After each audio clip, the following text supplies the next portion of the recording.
I'm JJ Virgin, PhD dropout, sorry mom, turned 4-time New York Times bestselling author.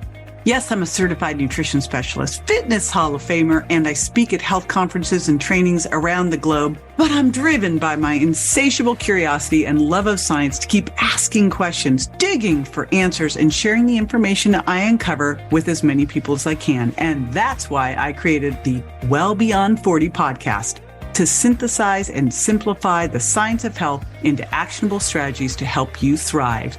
In each episode, we'll talk about what's working in the world of wellness, from personalized nutrition and healing your metabolism to healthy aging and prescriptive fitness. Join me on the journey to better health so you can love how you look and feel right now and have the energy to play full out at 100. I'm really excited to talk about adrenal dysfunction and weight today because I just don't really know how you go through life and not have some adrenal stuff come up, especially as a woman. And, I'll tell you a little funny story that happened to me. And if you've been listening to the podcast, you know the last couple of years during the pandemic, I went to a Dr. Joe Dispenza week-long meditation retreat, having really never successfully meditated and not really knowing what I was getting myself into. I'd listened to Breaking the Habit of Being Yourself.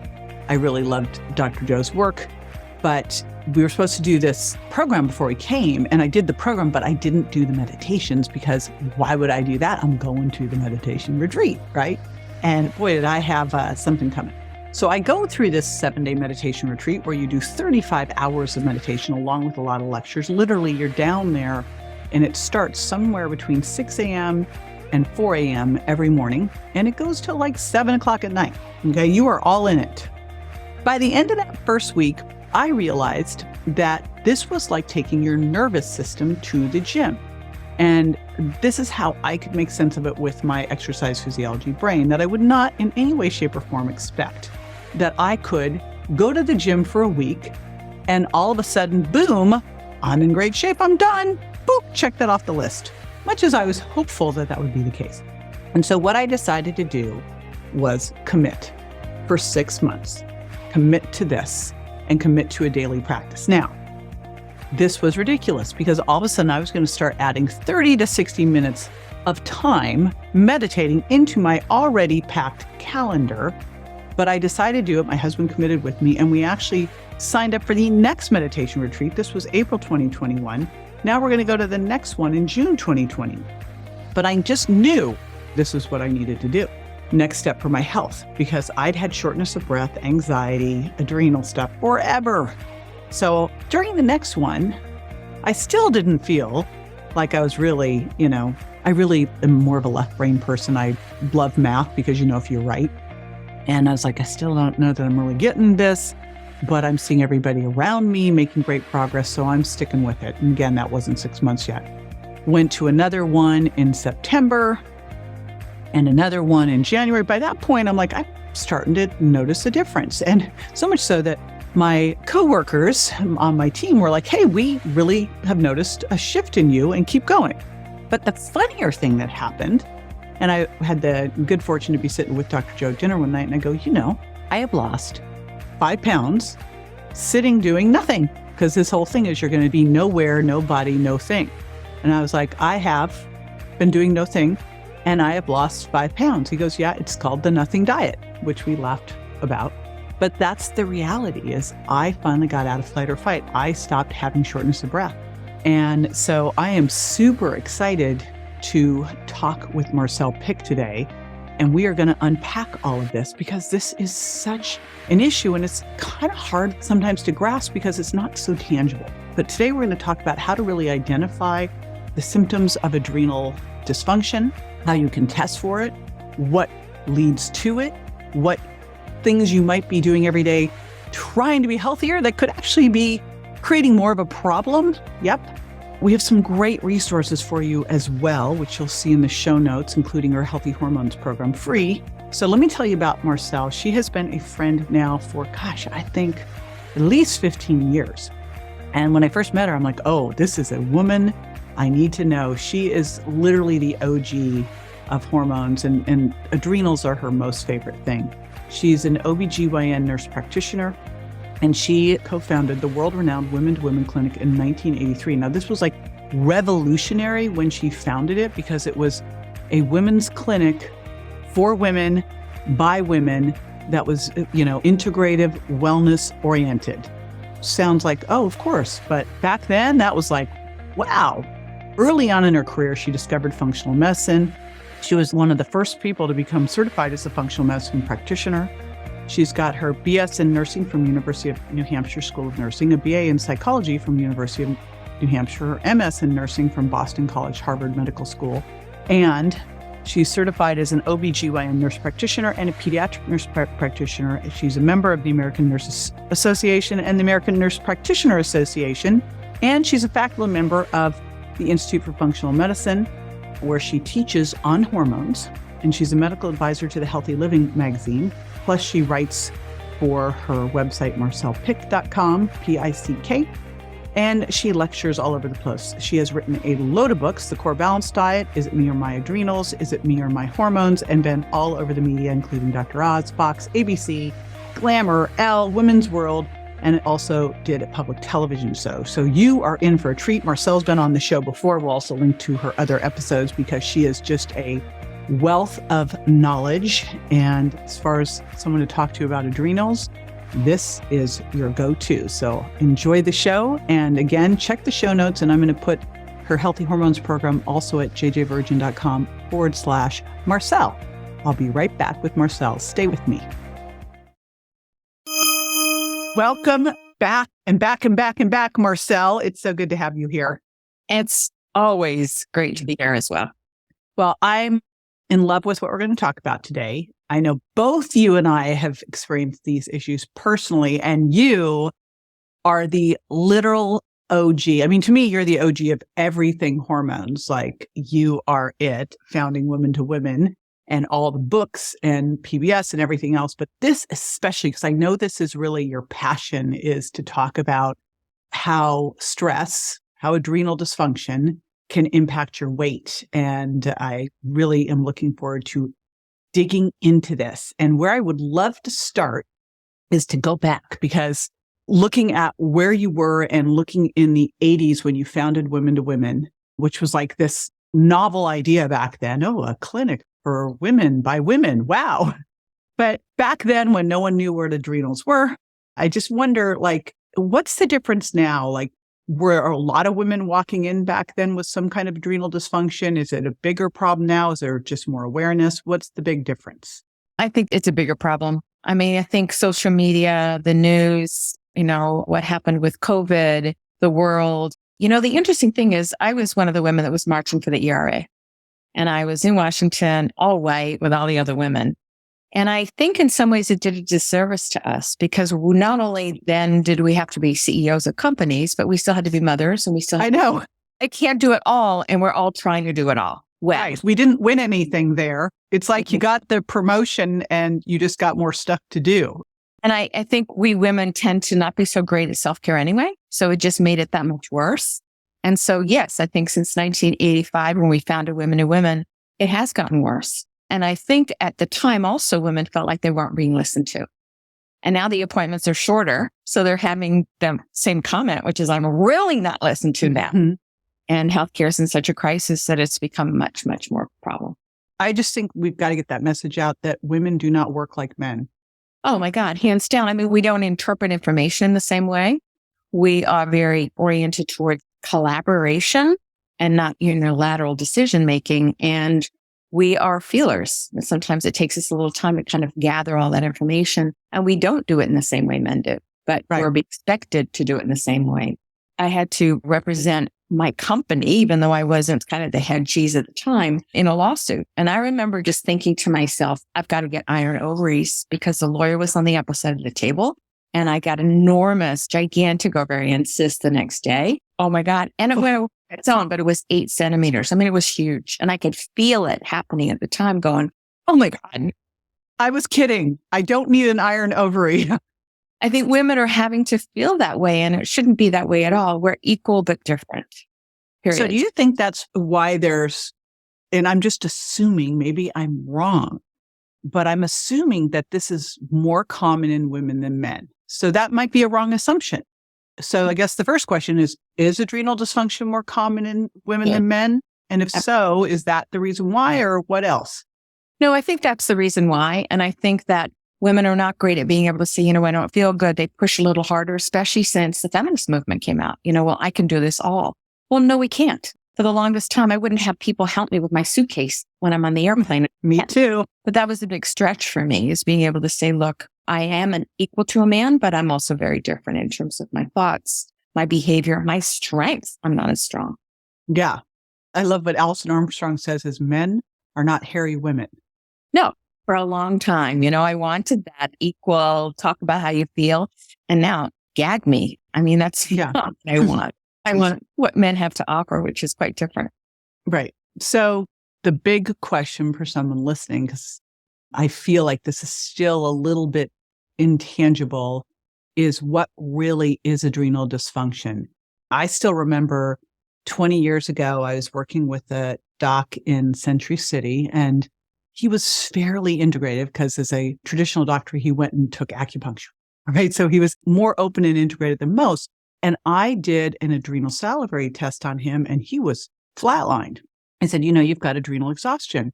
And his wife was an MD who was teaching at the medical school at USC. And she goes, that's ridiculous. There's no such thing. You're just burnt out.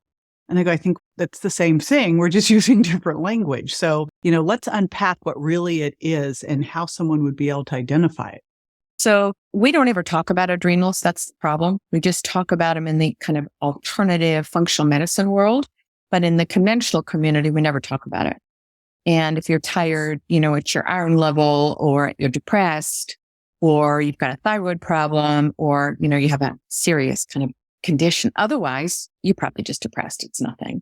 And what we know is that the adrenals are crucially important to our health and well-being. They are the size of a walnut. They sit on top of the kidneys. And they're the mechanism in which we're able to deal with the stress that we have in our lives, fight, flight. 2,000 years ago, they would come to our rescue when we had a battle coming, and they would be really, really helpful. And then the battle would go away or we'd be dead. And we didn't have what we have now, which is constant 24/7 stress. And the body's meant to have the balance of that, which is we've got a parasympathetic nervous system and a sympathetic nervous system. The drive is the sympathetic. The parasympathetic is the brakes. And if we don't have that kind of reserve break time, which most people don't have, ultimately cortisol produces to help those adrenals. But at some point, they can't do it anymore. And the body can't live without cortisol, so it will produce cortisol at the expense of our sex hormones, i.e. estrogen, progesterone, testosterone, and DHEA. So for many people, it causes enormous hormonal dysregulation. And we have different forms of adrenal issues. You have that person that's wired, but tired, wired all the time. They can't sleep very well. They get up and they're just kind of wired. Then we have the person that I call the workhorse in my business. So they're up and down throughout the day. Sometimes they've got energy, sometimes they don't. And then we have, what we call a flatliner. The bad news is that in functional medicine, we don't call adrenal despair or whatever. We call it adrenal dysfunction. So the adrenals are not working the way that they should. Adrenal fatigue, do the adrenals really get fatigued? Well, they probably do, but it's not a great medical term. And the American Endocrinology Society has basically said there's no such thing. Well, that's unfortunate because there are so many people, especially women, that are pushing the envelope. It's like what I say to people is, you're running with a stress fracture. When are you going to give yourself a little bit of a break here? Quiet it down. Or doing, mountain climbing or being pregnant and just pushing the envelope. It's like the body's talking to you. Listen. So how do you know? You can't fall asleep at night. Or you sleep well and you wake up exhausted. Or mid-afternoon, you're exhausted. Your get up and go is get up and gone. You don't have the stamina. You can't think clearly. You have foggy thinking. You may have more, headaches than you used to have. You have reactions to food that you never had before. And the bad news is we now have a lot of the scientific research that shows us with adrenal issues, we have more autoimmunity. We have more, immune issues. We have more hormonal dysfunction. We have more digestive issues. We have more thyroid problems because it intervenes on that level. So it's a significant problem and it increases metastatic cancers. It's like, yeah, we got to pay attention to this. This is a big deal. So a lot to unpack there. And I'm thinking of your book, Tired and Wired. Probably everyone listening has been in that state. the tired and wired state. And it's the worst feeling. Is that tired and wired state, is it the first sign? Like, where is that because I know there's different stages here, but like when you just listed all of these things that adrenal dysfunction can cause or exacerbate, you kind of wonder, what are some of those earlier signs that people probably are missing? Is tired and wired one of them, or is that like further down the line? Well, tired and wired is one of them, but one of the things that people start to notice is their road rage is higher. What used to be a situation that they just had a normal reaction to, they have an enormous reaction to. That's already telling us that the DHEA level is compromised. When you're feeling like you've had a good night's sleep and you wake up in the morning, you're just a little bit more tired than usual, but you can kind of get it. You have a little cup of coffee, or you're starting to want more coffee to get through your day, or you're wanting more sugar because sugar gives you momentary energy, but then you bottom out on the other side.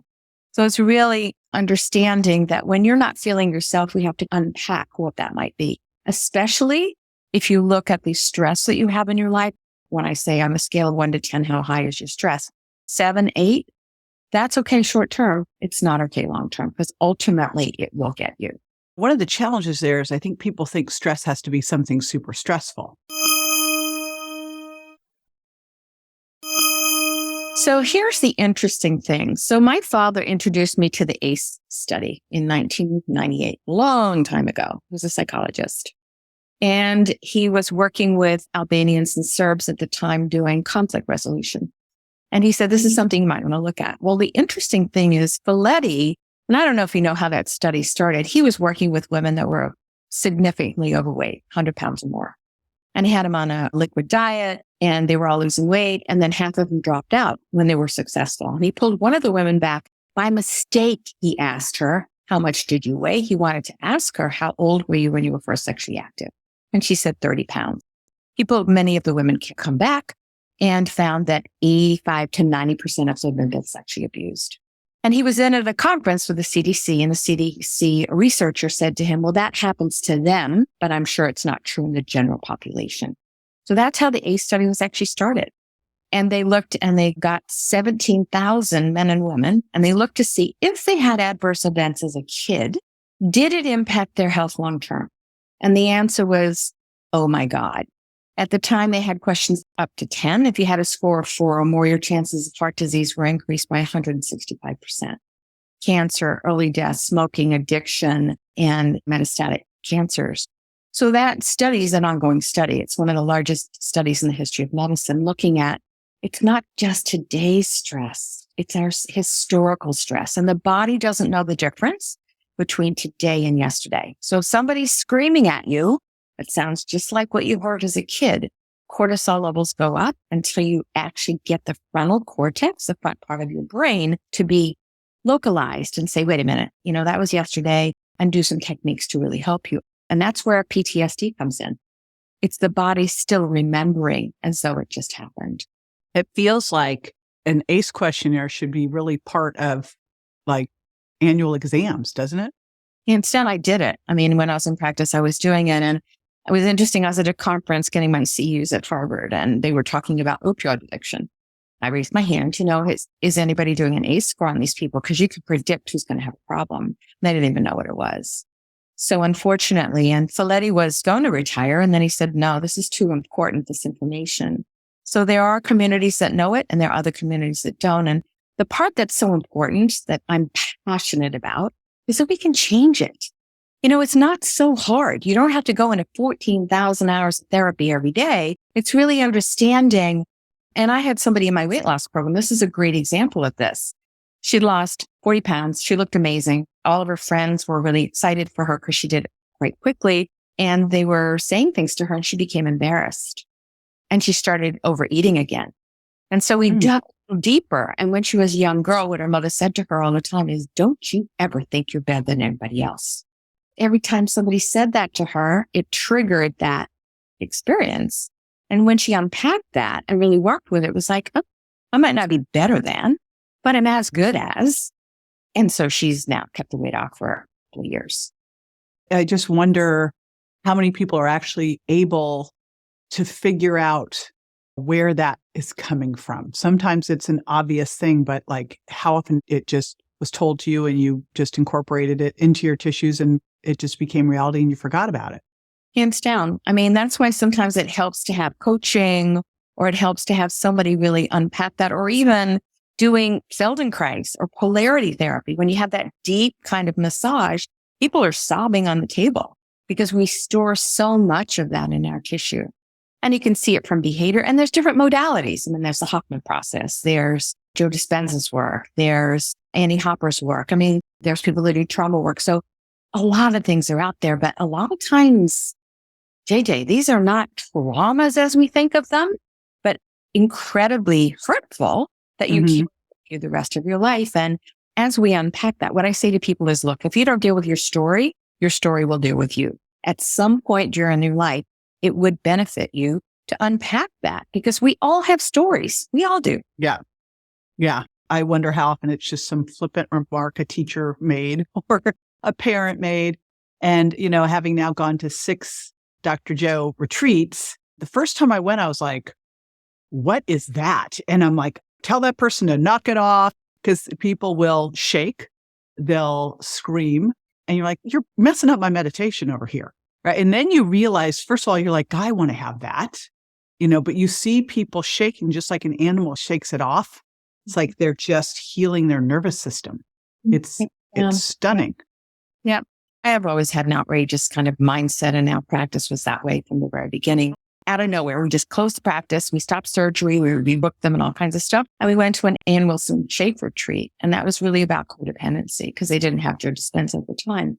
And then we had that same experience, that people were shaking and screaming and yelling and doing all this deep work as they uncovered some of the pieces that had been carried that co-created some of their codependency behaviors. So let's pop back over to hormones, since you've been at that for so darn long, and really talk about it in terms of perimenopause and menopause, because one of the things that I've always looked at is, boy, if you want to be able to have a easier time during that time, first step is to look at your adrenals. So I'd really love to unpack why that's important, how they interact, etc.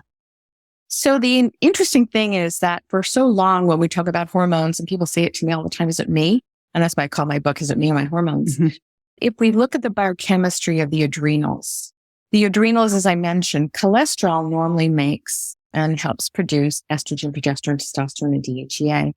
If we have a need for cortisol for too long or too much, as a defense mechanism, there's an enzyme, fancy word, it's called 1720 lyase, that actually blocks the conversion to estrogen, progesterone, and testosterone. So you're making lots of cortisol, but you're then becoming low in those hormones. And the first hormone that goes down is progesterone.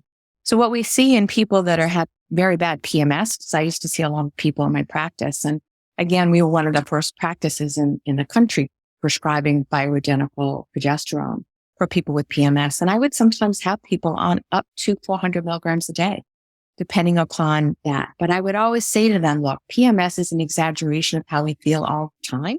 Only premenstrual don't have defense mechanisms to deal with it. So as we corrected their stress and their emotional kind of baggage and then got them on progesterone, many of them, even if they were suicidal, got much better. And in perimenopause, what I say to people is, look, menopause is a journey of self-discovery. Who am I? What am I going to do for the second half of my life? And how do I get there? And what are those things that are under the carpet that I didn't have time to deal with when I was a mother and working and all that? Because it all comes out in menopause. So it's a time in which if we start to look at the adrenals, we start to ask the questions, have I taken care of myself well? And if I haven't, what were the messages I got as a young girl? What do I think about myself? Self-esteem is a huge issue for so many women. I'm not tall enough, thin enough, big enough, whatever it is. Really digging deep into those things. And when you're a mom, you don't have time to do that. But in perimenopause, menopause, you do. And that's the time to really look at uncovering that, because the adrenals trump hormones and the adrenals trump thyroid. The other thing that happens is that we've got thyroid hormones. And if you have too much cortisol, it increases reverse T3, which is breaks thyroid, so that our thyroid's not working properly either. So we've got a double whammy. And hormones are crazy, and our thyroid's off, and our cortisol's up. And we're just not knowing kind of where to go. And the place to always, always start is with the adrenals. And many times I could get hormones normalized when we dealt with that cortisol production. And sometimes for me, it was most helpful to get it tested because I thought I knew what somebody was and I was completely wrong. And sometimes I see very high cortisol and I expected to see it very low. That was a wired and tired person. And people that are just exhausted, then we have to talk about what do they need to do to rehab? Because sometimes it takes 6 months to a year. And I would see in my practice people coming back and back. I'd get them better. They'd come back because they never dealt with what caused that deep emotional stress for themselves that Joe Dispenza talks about so well. Mm-hmm. What were you doing for testing? So it's a cortisol that's done with saliva. And then you're looking at the morning. Some people use as soon as you wake up, then a half hour later, then noon, then 4 in the afternoon, then at nighttime. And you can see the pattern. And what we do in the labs is we're doing a 24-hour cortisol. Well, that's not going to help me at all because yes, it's going to help me make sure they don't have Cushing's syndrome, which is way too much, which is a medical emergency, or too low, which is, Addison's. We don't want those, but you don't see that very often. So if I'm doing a 24-hour cortisol, I don't get a sense of what the pulsatile experience is during the day because you want it to be high in the morning and low at night. And sometimes they're up and down, and sometimes they're flatlined, and sometimes they're high all the time. So you get a sense of how to intervene because we do have amazing herbal interventions that are called adaptogenic herbs. So if they're high, we can bring it down. If they're low, we can bring it up. And we can also use that for people that can't sleep. Phosphatidylserine is one of my favorite adaptogenic herbs that brings cortisol levels down. What about diet? Well, in that situation, intermittent fasting is not such a great idea because the body's already stressed out. Do I use intermittent fasting in my practice? Hands down. We know the research is there. But for those people with adrenal issues, I don't recommend it because it's too long without food and the body has another stressor then on board. But it's protein. It's not sugar. It's lower carbohydrates. It's healthy organic food. It's being aware of the skincare products, anything that taxes the body in any way, the ingredients that you clean your house with. What is your water? Do you have a filter on it? Chlorine. Because we're soaking this great hot water. And it's like, no, it's got chlorine in it because we're using public water. All of those things make an enormous difference. I think that's really important. One of the things I like to say is that we've got to look at these diets as tools, not religions or absolutes. Like intermittent fasting is a tool that can be very therapeutic used in the right time. And exercise is the same. And I think that's an important thing to look at right now because a lot of the things that we would look at as healthy, and especially for women who I feel like so often are trying to drive their body to something that's not realistic for their body type, right? And they're seeing everything out in the media and they are literally over-exercising, under-eating, fasting, and crashing themselves. So that's the other piece of it is like, what are some of these things that are considered to be healthy that may not be healthy at this time? Because it's about doing the right thing at the right time in your life to get the right effect. So someone who's adrenally exhausted, intermittent fasting is not going to help you. But what are some of the other things that would be issues during this time? So, what's interesting, JJ, is that it's also finding out what foods your body's liking. Is your gut microbiome healthy and healthy? One of the things that we know is that the uterus has a microbiome that can actually affect how much cramping you have and how much bleeding you have. The vagina has a microbiome. The lungs have a microbiome. And now we're starting to understand that the endothelial vessels, the endothelium, has a microbiome. So it makes sense. Our body's mostly bacteria.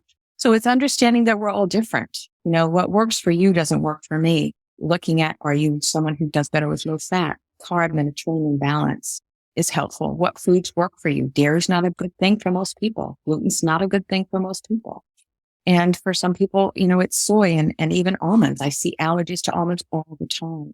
So it's truly being loving with yourself and saying, what does my body need? And, the world is on Ozempic now, or semaglutide, or now the new one is Mounjaro. And those are fantastic for people that are diabetic. Oprah Winfrey is skinnier than I've ever seen her and is doing very well. But is it really appropriate for people that have 15 to 20 pounds to lose that are not diabetics? I have big concerns about those people because if they stop using that medication, they do gain the weight back. It's understanding that we're different and that we have to treat our body not going and running a marathon with a stress fracture, just saying, what do you need? What is the thing that's going to comfort you more? How do I learn not to be so codependent? How do I learn how to take care of myself? What is my adrenal reserve? What are those numbers? What do they look like? And what nutrients do I need that are adaptogenic, perhaps, to help me with my lifestyle? And how do I walk my talk? I might be talking about doing all these things, but I don't do it, because how you teach your children is by what you do, not what you say. All of those are hugely important, and understanding that we do have historical stress. You might not have immediate stress around you, but if you're someone that's beating yourself up and intermittent fasting and, using a whip on, I've got to do this, that, and the other, it just doesn't work. And at some point it really backfires on you. Yeah, I just saw a girlfriend I hadn't seen for a while, and she had decided she was going to do one meal a day and had been doing it for over a year. And it looked like she'd aged. She'd gotten fluffy because she's losing her muscle. I'm like, would you knock it off? Like, this is not meant to be a way of life. This is a intervention, therapeutic.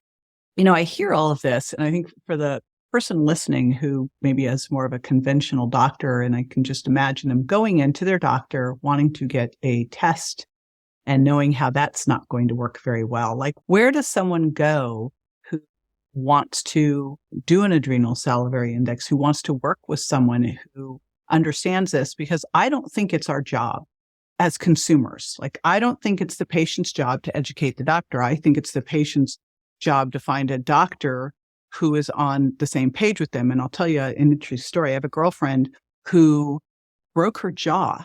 It was just before we were all going on a trip, and literally had to get her jaw wired. And she's in seeing this dentist, and the dentist is telling her all this horrible stuff that is going to happen because she's had this happen.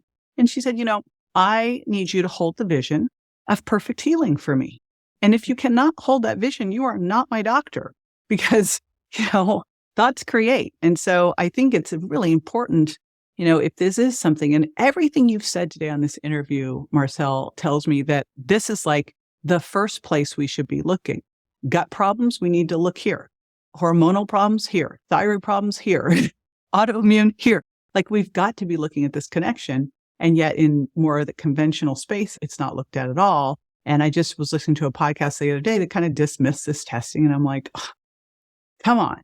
So what is the person listening who's going, you've described me, what do they do?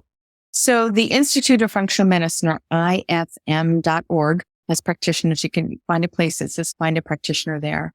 And they have practitioners literally all over the country. I teach for them still and do the hormone module, which is coming up in a couple of weeks, training doctors because they can get certified that way. I'd recommend you do work with someone that's certified. And if all else fails, then you can go to Life Extension and get the testing, because they do have testing that you can do yourself. The Hopkins have their lab, your lab test too. We'll put all of this in the show notes, including IFM, the ACE study, how to get an adrenal test, but they'll still need someone to work with there. Absolutely. And that's the hard part. We don't have enough functional medicine docs around. And the bad news is, for many people, they get frustrated because they're not taking insurance. And I just want to explain to people why that happens. And that is that the insurance industry is not very loving of us that practice functional medicine. We're not allowed to have 30-minute appointments. And I got my hand slapped all the time because I did insurance until I left a year and a half ago.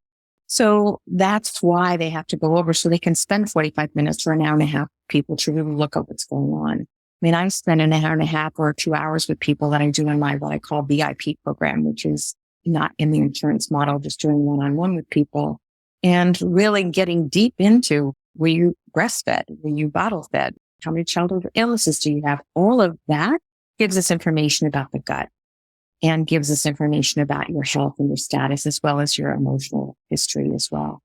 So we're trying to train as many as we can. We do generally 700 people 5 times a year. So the numbers are going higher, but we still don't have enough trained in functional medicine. Meanwhile, they have your book. We're going to put everything about Marcelle in the show notes because you have so many resources. You're also giving everyone your Healthy Hormones program for free, so you can get started right away. And I'm going to put that at jjvirgin.com/Marcelle. And I think the very first thing is to really look at those symptoms and go, have I addressed this piece yet? Because quite often you're sitting, you're going, I've tried all these things. They haven't really moved the needle. Well, the biggest piece of functional medicine is to go to the root cause. And they can also go to my first book, which is called The Core Balanced Diet, which has got all the areas. You've got a quiz for adrenals, a quiz for hormones, a quiz for detox for the gut, a quiz for emotions. On my last chapter in my book is, are your issues in your tissues? So they can go and take a quiz there and see what is my biggest game issue here, and then do something about that as well. Awesome. Thank you so much. And again, jjvirgin.com/Marcelle to get the Healthy Hormones program. And I will put all the things we talked about today in the show notes, because you mentioned a lot of great resources too. So there's lots of ways to get help if you're listening. And this is really one. I don't know that I ever told you this, Marcelle. I took my first adrenal test way back when with Bill Timmons. Do you remember him? Yeah, absolutely. And he absolutely forced me to do it. And boy, was he right. And so then it was a whole story of I would get them back in balance and I'd blow them out again, get them back in balance. And so this is such a big thing. And quite often it makes us really reflect on our whole life and go, no, actually, you can't get up at 5 a.m., study for grad school, go do mom stuff, run work all day, then go do mom stuff, then study some more, then try to go to bed at 10 or 11, throw a workout in somewhere. Like, no, you can't do that, and stop it.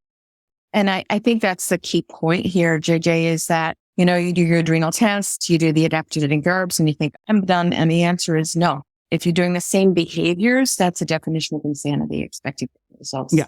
The herbs will get you out of the woods, but they didn't fix the original problem. So, and I used to say is, look, I can get you feeling better so you can go do the deep work that got you here to begin with. Yes. Yeah. Very good. All right. Thank you so much for your time today. As usual, it's been amazing, and I so appreciate everything you do.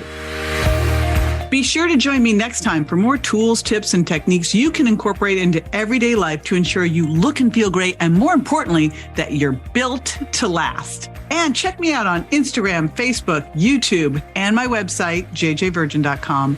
And make sure to follow my podcast so you don't miss a single episode at subscribetojj.com. See you next time.